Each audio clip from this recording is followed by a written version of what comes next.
A wound that never heals, a fever that burns for days, a poison that seeps silently into the blood. In the Stone Age, these were not just illnesses, they were death sentences. Yet somehow humanity survived. They looked to the forests, to the rivers, to the animals around them, and in whispers of nature, they found the first cures. This is the forgotten beginning of medicine, born not in hospitals but in caves, fires, and rituals of survival. A sharp cut from a stone, a sudden fever, or a venomous bite could change the course of life in an instant. And in the Stone Age, the consequences were often fatal. There were no doctors, no hospitals, no bandages, no knowledge of germs, no antibiotics, and no safety nets. Every injury and every illness carried uncertainty, and survival required constant attention, vigilance, and ingenuity. Early humans faced dangers not only from predators, but from their own daily activities. Hunting mammoths, wielding primitive tools, climbing rocky cliffs, or even preparing food could leave a person with wounds that, left untreated, could become infected and bring death. Pain, swelling, fever, or loss of blood were deadly realities, and even the smallest cut had the potential to cripple a hunter or a caregiver, threatening the survival of the entire group. Against this backdrop, humans began to observe their surroundings in remarkable ways, noting the effects of plants, herbs, and natural substances on the body. They discovered that certain leaves applied to a wound could slow infection, that crushed roots or bark could reduce pain and inflammation, and that water from specific sources could cleanse injuries in ways that prolonged life. These discoveries were not systematic in the way modern medicine understands, but they were the foundation of an empirical knowledge passed orally from one generation to the next, and those who remembered and shared these practices became indispensable to their communities. Injuries were inevitable, but early humans also realized that some failures provided lessons. Observing which remedies eased suffering and which caused harm became an essential survival skill. The process was trial and error, and mistakes often carried a high price, yet persistence and curiosity allowed them to slowly develop methods of care. Even environmental hazards became part of their understanding. Cold nights slowed healing, damp caves encouraged infection, while sunlight could sometimes accelerate recovery. Human anatomy, though unstudied formally, became understood through experience. A twisted ankle, a dislocated shoulder, or a deep cut taught lessons about splinting, binding, and immobilization. Hunters returned from the forest, carrying not only meat but injuries that demanded immediate attention. Healing techniques relied on observation, tactile knowledge, and natural materials. Leaves, roots, resins, ash, clay, and even certain animal parts were applied to injuries or illnesses. Fire and smoke were used for disinfecting, drying, and comforting the sick. And the communal nature of survival meant that everyone in the group played a role. Knowledge was shared, observed and remembered, forming an unspoken code of care. Some individuals began to specialize. Those who could recall which plant or preparation helped a wound or fever became early healers, guiding others through rituals and remedies. Their practice was a combination of trial, observation, and emerging belief, linking the material and spiritual worlds and instilling hope where otherwise there would have been despair. Illnesses and injuries were not just physical challenges. They were social and psychological tests for the group, shaping cooperation, empathy, and leadership. Communities learned to respond collectively, one person tending the injured, another bringing resources while the experienced healer prepared treatments. They noticed patterns over time. Some fevers subsided with cooling herbs, others worsened when certain actions were taken, and this accumulating knowledge became the first repository of medical wisdom. They understood the importance of timing, preparation, and environment. Wounds cleaned promptly healed faster, rest increased survival, and nutrition mattered as much as the remedy itself. Even in the absence of written records, these lessons were recorded in memory, ritual, and practice, creating a continuous chain of knowledge that would evolve over thousands of years. Their methods were imperfect, but they saved lives, preserved tribes, and taught humans that survival depended not only on strength and cunning, but on observation, experimentation, and the willingness to learn from nature. And as the first healers emerged, they became figures of respect, authority, and sometimes fear, blending practical treatment with symbolic acts to bolster morale and inspire confidence in the sick. The reality of the Stone Age was unforgiving, yet it was within this harsh environment that humans learned to respond to pain, injury, and disease with ingenuity, care, and resilience. Every wound treated, every fever soothed, and every life preserved became a small triumph against the relentless dangers surrounding them. The lessons from those times were not just about survival. They formed the foundation for all medical knowledge that would follow. And while their tools were rudimentary and their understanding limited, their impact was profound. The first humans to care for the injured and sick created a legacy of hope, knowledge, and the beginnings of what we now call medicine. In time, these practices became embedded in human culture, ritual, and social structure, showing that healing was as important to survival as hunting or building shelter. And the very act of caring for the sick forged stronger bonds, increased cooperation, and ultimately ensured that humanity could endure. And as we explore what comes next, the story continues to unfold, revealing how early humans' connection to nature, observation of the body, and experimental spirit became the roots of the extraordinary journey that transformed the act of survival into the first art of medicine. Early humans began to realize that survival depended not just on strength, speed, or cunning, but on understanding the world around them and discovering what could heal and sustain life. As they observed the forests, rivers, and mountains, patterns started to emerge. Certain plants calmed pain, others reduced swelling, and some leaves and roots seemed to cleanse wounds when applied carefully. The discoveries were not accidental, but born from meticulous attention, noticing what animals consumed, what fruits or herbs were safe, and which parts of plants carried potent effects. Some trials failed and mistakes cost lives, yet curiosity and persistence prevailed. Crushed leaves, powdered bark, and resins were used on injuries, sometimes combined with ash or clay, to stop bleeding and prevent infection. Water sources with unusual mineral content were discovered to aid in cleaning wounds, and specific soils were applied to bites and cuts as primitive antiseptics. Smoke from burning herbs served multiple purposes, purifying the air, warding off insects, and providing relief from pain or fever when inhaled carefully. Observation of animals was a cornerstone of early healing. When a bear rubbed a wounded paw against a particular plant, or a bird ate clay after ingesting something poisonous, humans took note. These behavioral lessons from nature were repeated over generations, forming the earliest empirical knowledge of medicine. The role of memory and oral tradition became critical. Each tribe had individuals who remembered the effects of various substances, who could recall which combination of leaves or roots eased pain, stopped bleeding, or reduced fever. These early healers were valued not only for their knowledge, but for their ability to experiment safely and remember successes and failures.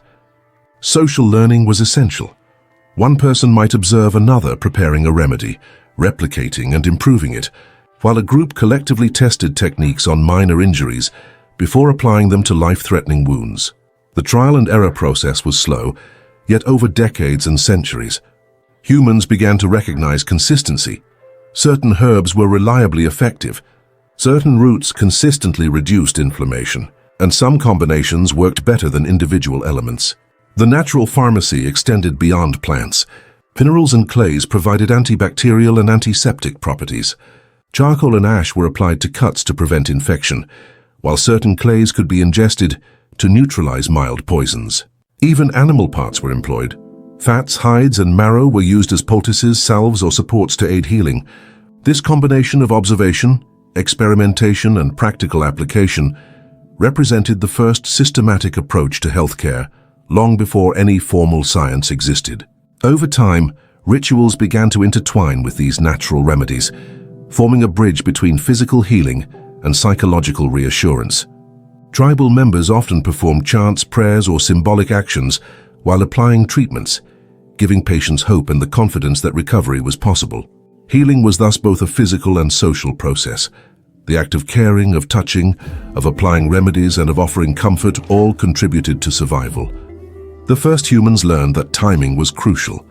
Treating a wound immediately after injury often determined whether the patient lived or died, while leaving a minor infection untreated could become catastrophic. They learned that rest and nutrition influenced recovery, and that some herbs were best used fresh, while others retained potency when dried or smoked. Observation of seasonal changes also became part of the practice. Certain plants were only effective during specific times of the year, and the availability of clean water sources fluctuated with rainfall and river levels. Knowledge sharing became a cornerstone of survival. Stories, songs, and rituals encoded information about which plants healed, which parts of an animal could be used, and how to prepare remedies. These oral traditions allowed humans to retain critical knowledge across generations, ensuring that even the youngest members could benefit from centuries of accumulated experience. Curiosity and experimentation remained central. Humans tested different dosages, methods of application, and combinations of natural substances, slowly learning which were effective and which were harmful. In some cases, they discovered preventative methods: herbs to strengthen immunity, roots that could repel insects, and smoke that deterred parasites. These practices were embedded within daily life. Preparation of remedies was as routine as gathering food or making fire, and the act of healing became an integral part of the tribe's culture and survival strategy. The emergence of specialized knowledge led to individuals gaining reputations as healers, respected for their wisdom and skill. They became intermediaries between the observed natural effects of plants and animals and the community members who depended on these interventions to survive. The social role of the healer was reinforced by rituals and symbolic acts, using herbs in a specific pattern, performing chants, or applying substances in ceremonial ways, all of which strengthened the perceived effectiveness of treatments. This blending of observation, experimentation, and ritual laid the foundation for future developments in medicine, showing that human survival relied not only on physical strength, but on intelligence, memory, and the ability to harness nature's resources. Every leaf crushed, every root tested, and every wound treated carried lessons that would echo through generations, forming the earliest network of medical knowledge in human history. And as humans continued to explore, observe, and experiment, they began to realize that healing was not merely about prolonging life, but about sustaining communities, building trust, and reinforcing social cohesion. The ability to alleviate suffering strengthened bonds, improved cooperation, and allowed humans to survive in environments that were otherwise unforgiving. Their understanding of the natural world, though primitive by modern standards, was profound in its practical application. Each success encouraged further experimentation, each failure taught caution, and together these experiences became the invisible thread connecting early humans to the future of medicine. The story of these first healers is a story of perseverance, curiosity, and resilience. It reveals how humans, even in the absence of formal education, science, or technology, learn to read nature, test remedies, and create systems of care. Their methods may have been rudimentary, their understanding incomplete, but their achievements were extraordinary. They transformed observation into action, pain into relief, and desperation into hope.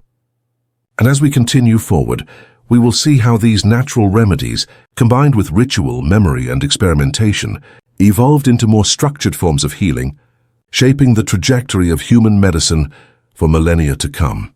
This early connection to the natural pharmacy not only saved lives but laid the groundwork for curiosity, experimentation, and innovation, principles that remain at the heart of medicine today. The legacy of these first healers reminds us that knowledge does not always come from books or institutions. It often begins with careful observation, trial, and an unrelenting determination to survive, adapt, and care for one another in a world that demanded nothing less. And as the story unfolds, we will discover how these practices gradually coalesced into the social and medical structures that allowed humanity to thrive, showing that the origins of medicine are deeply intertwined with the very essence of what it means to be human. As humans continued to explore and experiment with the natural world, a remarkable transformation began to emerge within their communities. Certain individuals, distinguished by their knowledge and experience, became recognized for their ability to heal.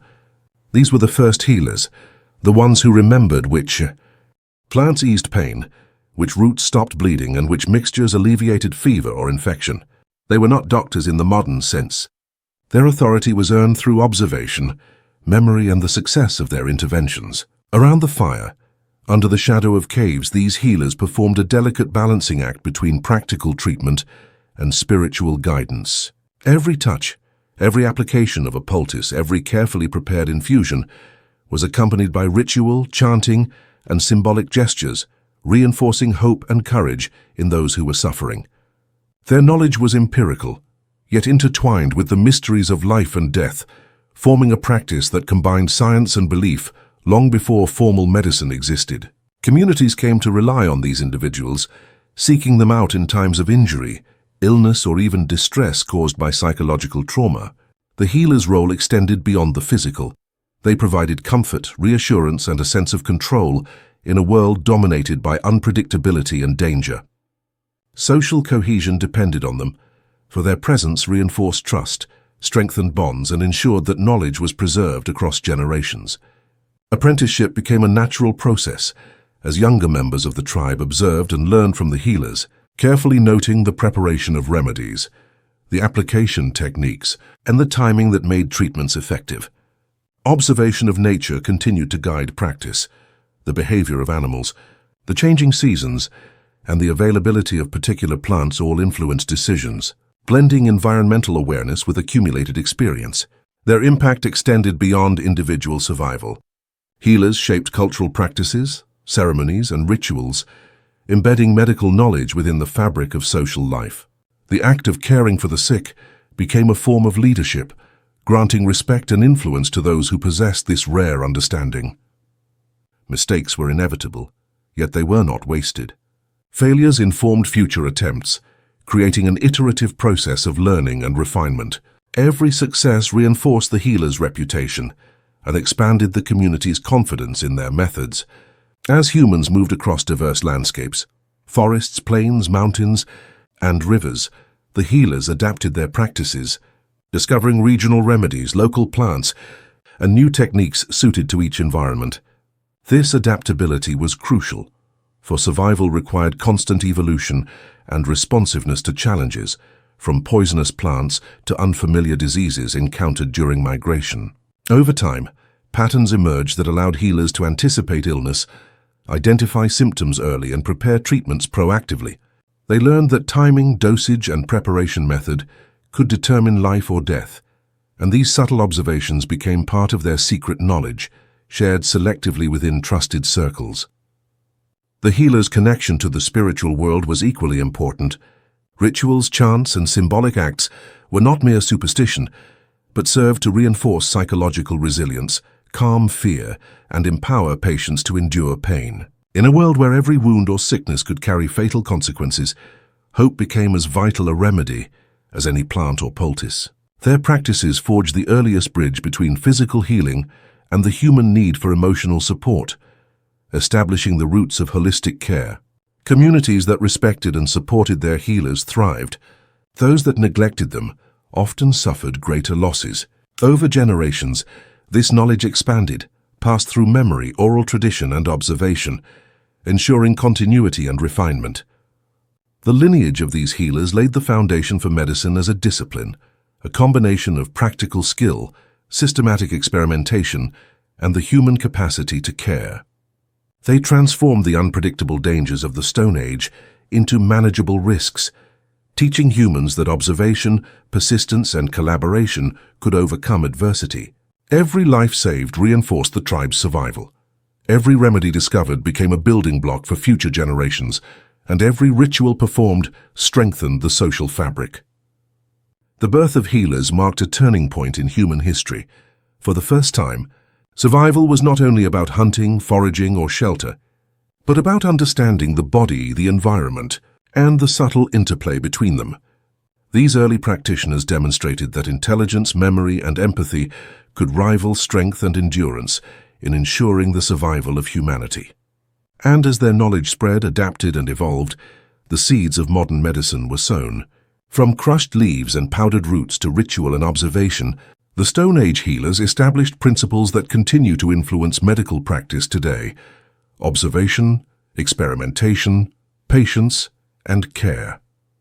Their story is a testament to human resilience and ingenuity, showing that even in the harshest environments, knowledge, empathy, and determination could create hope, sustain life, and give rise to the first art of healing.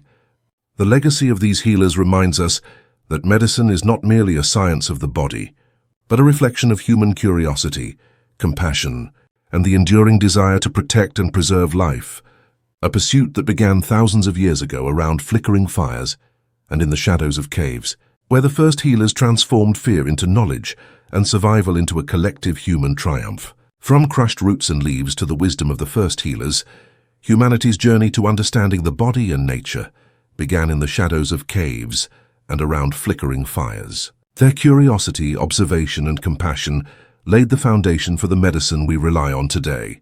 Every act of care, every experiment, every life saved echoes through time, reminding us that knowledge and empathy are the greatest tools for survival.